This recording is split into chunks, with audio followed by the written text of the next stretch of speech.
ये दास्तान उस दौर की है जब समुद्र में कोशिका का निर्माण हुआ। बढ़ते समय के साथ साथ पीढ़ी दर पीढ़ी अनेक जीवों का निर्माण हुआ। उनमें से एक जाति थी मनुष्य की, जो उस समय पूर्ण विकसित नहीं थी, लेकिन भोजन की तलाश में घुमक्कड़ जीवन व्यतीत करने के बाद आग और पहिए की खोज इन्होंने कर ली थी और यह अब समूह बनाकर रहना सीख गए थे। और वहीं से शुरुआत मानी जाती है सभ्यताओं की। इन्होंने नदियों के किनारे समूह बनाकर रहना शुरू किया। इस प्रकार प्रमुख चार सभ्यताओं का निर्माण हुआ: चीनी सभ्यता, मिस्र सभ्यता, मेसोपोटामिया सभ्यता और हड़प्पा सभ्यता। इसमें सबसे अधिक विकसित हड़प्पा सभ्यता को माना गया है, जो कि सिंधु नदी के आसपास विकसित हुई थी। इस सभ्यता की शुरुआत 2500 से 1750 ईसा पूर्व तक मानी गई है। ईसा पूर्व का मतलब कि ईसा मसीह के जन्म से पूर्व इस सभ्यता का सबसे बड़ा नगर मोहनजोदड़ो है। वर्तमान में यह नगर पाकिस्तान में है।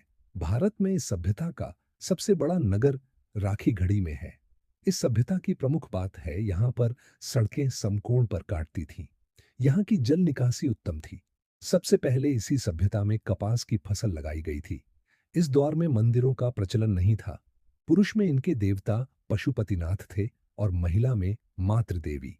यह सभ्यता उस दौर में इतनी विकसित थी कि संगीत इनकी बंदरगाहें भी थीं।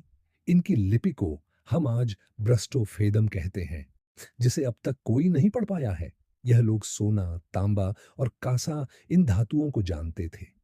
संगीत लोहे की खोज इस सभ्यता में नहीं मानी गई। लेन देन में यह लोग वस्तु विनिमय का उपयोग करते थे, यानी एक वस्तुओं संगीत के बदले दूसरी वस्तुओं को लेना या देना। कहा जाता है कि हड़प्पा काल के रईस लोग ऊंचे स्थान पर तथा गरीब लोग निचले घरों में रहा करते थे। हड़प्पा सभ्यता में अन्नागार व स्नानागार को देखते हुए सभ्यताओं के विकास का हम अनुमान लगा ही सकते हैं। एक सी मुद्राओं का चारों सभ्यता में पाया जाना इस बात का प्रमाण देता है कि यह लोग एक दूसरे के यहाँ व्यापार आदि के लिए आया जाया करते थे।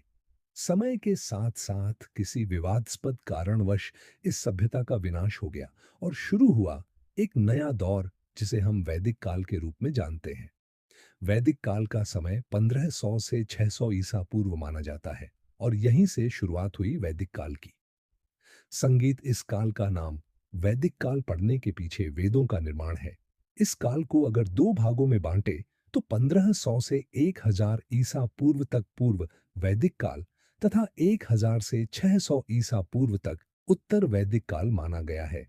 पूर्व वैदिक काल में ही ऋग्वेद का निर्माण हुआ है। संगीत जनश्रुतियों के अनुसार पीढ़ी दर पीढ़ी सुनकर इन वेदों का निर्माण किया गया है।